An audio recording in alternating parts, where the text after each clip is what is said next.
আসসালামু আলাইকুম ওয়া রাহমাতুল্লাহি ওয়া বারাকাতুহু। প্রিয় বন্ধুগণ, আজকে আমরা ইসলামের অত্যন্ত গুরুত্বপূর্ণ 8টি বিষয় সম্পর্কে অবহিত হব। যে 8টি বিষয় ইসলাম আপনাকে আমাকে গোপন রাখতে বলেছে। আসলে কি আমরা সেই 8টি বিষয় গোপন রাখি, নাকি আমরা সেই 8টি বিষয় সম্পর্কে জানিই না? 8টি বিষয় এমন আছে যে 8টি বিষয় আপনাকে আমাকে গোপন রাখতে বলা হয়েছে ইসলামে।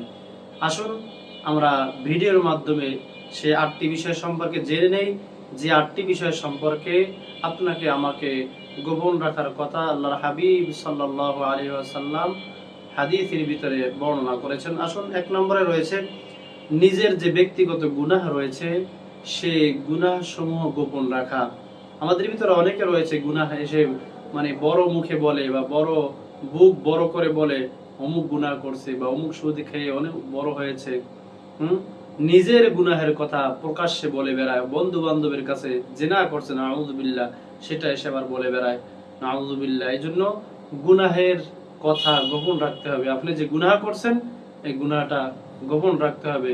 2 নম্বরে অন্যের কোন গুনাহ বা দোষ এটা গোপন রাখা। হাদিসের ভিতরে আসছে মান সাতারা মুসলিমান সাতারাহুল্লাহু ফিদ দুনিয়া ওয়াল আখিরাহ। যে ব্যক্তি অন্যের দোষ ত্রুটি গোপন রাখবে, আল্লাহ তাআলা দুনিয়া এবং আখিরাতে তার দোষসমূহ গোপন রাখবে। অন্য হাদিসের ভিতরে আসছে যে ব্যক্তি অন্য মুসলমানের দোষ গোপন রাখবে সে যেন জীবন্ত গরথিত কন্যা, অর্থাৎ জীবন্ত যে মেয়েদেরকে কবর দেওয়া হতো তাদেরকে উঠিয়ে তাদেরকে প্রাণ দেওয়ার মতো সওয়াব আল্লাহ তাআলা তাকে দান করবে। এই জন্য অন্যের দোষ ত্রুটি গোপন রাখতে বলা হয়েছে ইসলামে। আসুন 3 নম্বরে খারাপ যে স্বপ্ন আছে স্বপ্নের কথা সবার কাছে বলতে হয় না। বিশেষ করে হাদিসের ভিতরে আসছে স্বপ্নের কথা আপনি যদি যে কাউকে বলেন এবং সে যদি কোনো রায় দেয়, সে যদি কোনো সমাধান দেয়, তাহলে ওই স্বপ্নের তাবির বা স্বপ্নের বাস্তবতা কিন্তু সেইটাই হবে। এই জন্য স্বপ্নের কথা গোপন রাখা, বিশেষ করে খারাপ যে স্বপ্নগুলো আছে এটা গোপন রাখা। অন্যান্য স্বপ্নের কথাগুলো আপনি যে ব্যক্তি স্বপ্ন সম্পর্কে খব জানে, খবের যে সমাধান জানে তাকে বলা, জ্ঞানী লোককে বলা, সবাইকে না বলা। খারাপ স্বপ্নের কথা গোপন রাখা। 4 নম্বরে স্বামী স্ত্রী একে অপরের দোষ ত্রুটি গোপন রাখা, যেটা বর্তমান সময় হয় না। স্বামী তার স্ত্রীর দোষ বলে বেড়ায় আর স্ত্রী তার স্বামীর দোষ অন্যের কাছে বলে বেড়ায়। এটা ইসলামে নিষেধ। আপনার স্বামী স্ত্রীর যে দোষগুলো রয়েছে এগুলোকে গোপন রাখতে হবে। 5 নম্বরে বৈবাহিক জীবনের অন্তরঙ্গ যে বিষয় আছে সেই বিষয়টাও গোপন রাখা। বিবাহ করার পরে বন্ধু বান্ধবের কাছে গিয়ে বলে ফুলসজ্জার রাত কেমন কেটেছে, বাসর ঘরে কেমন কেটেছে, বা তার এক্স গার্লফ্রেন্ডের সাথে সে কেমন সময় কাটিয়েছে। নাউযুবিল্লাহ নাউযুবিল্লাহ, এগুলোর থেকে বিরত থাকতে হবে। বিশেষ করে স্বামী স্ত্রীর যে সম্পর্কটা এটা গোপন রাখতে হবে, কারো কাছে প্রকাশ করা যাবে না।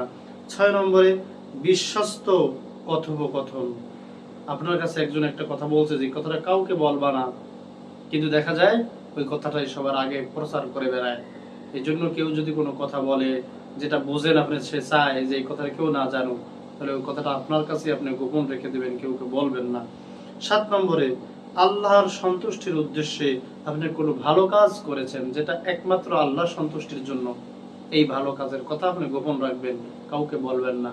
অনেকে তাহাজ্জুদ করে বলে বেলায় আমি তাহাজ্জুদ করছি, আজকে রাত্রে 3টায় উঠছি, তাহাজ্জুদ নামাজ পড়ছি। এরকম আরো অন্যান্য ভালো কাজ আছে যেটা আপনি করেন আল্লাহর সন্তুষ্টির জন্য, এটা কাউকে বলে বেড়ানো যাবে না। 8 নম্বরে উত্তম রিজিক, সম্পদ, সুস্থতা ইত্যাদি। উত্তম যে রিজিক রয়েছে, আল্লাহ তাআলা আপনাকে রিজিকের ব্যবস্থা করে দিচ্ছেন, বা আপনার যে সম্পদ আছে এটা আপনি গোপন রাখেন, রিজিকের কথা আপনি গোপন রাখেন। আর আপনার যে স্বাস্থ্য বা সুস্থতা রয়েছে আলহামদুলিল্লাহ, এটাও আপনি গোপন রাখেন। আপনি সম্পদ কিভাবে অর্জন করলেন সেটা বলা বিষয় না। হ্যাঁ, আপনি কাউকে ভালো পরামর্শ দিতে পারেন যে তুমি ব্যবসাটা এভাবে করতে পারো, বা তোমার সম্পদ বাড়ানোর জন্য তুমি এই কাজ করতে পারো, কিন্তু আপনার যে বিষয়টা আছে এটা গোপন রাখার কথা বলেছে ইসলাম। এই জন্য ইসলামের এই 8টি যে সাবজেক্ট রয়েছে, বিষয় রয়েছে, এই বিষয়গুলো গোপন রাখতে বলা হয়েছে। এই জন্য এই বিষয়গুলো আমরা ইনশাআল্লাহ গোপন রাখবো। আল্লাহ তাআলা আপনাকে আমাকে দুনিয়াবি কামিয়াবি দান করবেন। আসসালামু আলাইকুম ওয়া রাহমাতুল্লাহি ওয়া বারাকাতুহু।